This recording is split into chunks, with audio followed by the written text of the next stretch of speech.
ಕಂದಾಯ ಸಚಿವರು ಮಾನ್ಯ ಮುಖ್ಯಮಂತ್ರಿಗಳಾದಂತಹ ಶ್ರೀ ಡಾಕ್ಟರ್ ಜಿ ಪರಮೇಶ್ವರ್ ಅವರೇ, ಈ ಕಾರ್ಯಕ್ರಮದ ಆಯೋಜಕರು ನನಗೆ ಅತ್ಯಂತ ಆತ್ಮೀಯ ಸ್ನೇಹಿತರು, ಮಾಜಿ ಸಚಿವರು, ಈ ಕ್ಷೇತ್ರದ ಜನಪ್ರಿಯ ಶಾಸಕರಾದಂತಹ ಡಾಕ್ಟರ್ ಸುಧಾಕರ್ ಅವರೇ, ಗೌರವಾನ್ವಿತ ಶಾಸಕರಾದಂತಹ ಅನಿಲ್ ಅವರೇ, ಜಿಲ್ಲಾಧಿಕಾರಿಗಳಾದಂತಹ ಮಾನ್ಯ ಪ್ರಭು ಅವರೇ, ಪಂಚಾಯತ್ ಜಿಲ್ಲಾ ಪಂಚಾಯತ್ ಮುಖ್ಯ ಕಾರ್ಯನಿರ್ವಹಣಾಧಿಕಾರಿ ಭಟ್ ಅವರೇ, ವಿಶಾಲ್ ಅವರೇ, ಆನಂದ್ ಅವರೇ, ಉಪಸ್ಥಿತರಿರುವಂತೆ ಎಲ್ಲ ನಮ್ಮ ಆತ್ಮೀಯ ಸ್ನೇಹಿತರುಗಳೇ, ಮಾಧ್ಯಮದ ಮಿತ್ರರೇ, ಇವತ್ತು ಬಹಳ ಖುಷಿ ಆಗ್ತಾ ಇದೆ, ಹೆಮ್ಮೆ ಆಗ್ತಾ ಅನಿಸ್ತಾ ಇದೆ.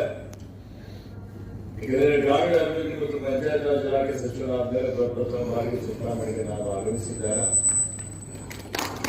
ಅದರಲ್ಲಿ ನನ್ನ ಆತ್ಮೀಯ ಸ್ನೇಹಿತರಾದಂತಹ ಶ್ರೀ ಎಂ ಸಿ ಸುಧಾಕರ್ ಅವರು ಮೊನ್ನೆ ನನಗೆ ಆಹ್ವಾನ ಮಾಡಿದಂತಹ ಸಂದರ್ಭದಲ್ಲಿ ಈ ವಿಷಯಗಳನ್ನು ನನಗೆ ಮಾಹಿತಿ ಕೊಟ್ಟರು.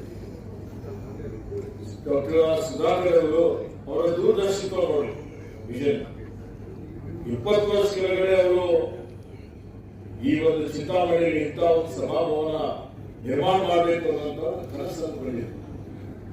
ಆ ಕನಸು ಚಲನಕ್ಕ ಮಲ್ಲನಂತೆ ಅವ್ರ ಕನಸು ಇವತ್ತು ಪೂರ್ತಿ ಮಾಡುವವರೆಗೆ ಇವತ್ತು ಅತ್ಯಂತ ಮಾದರಿಯಾದಂತ ಒಂದು ಸಭಾಭವನ ಮಾಡಿದ್ದಾರೆ, ತಾಲೂಕು ಪಂಚಾಯತಿ ಕಟ್ಟಡ ನಿರ್ಮಾಣ ಮಾಡಿದ್ದಾರೆ.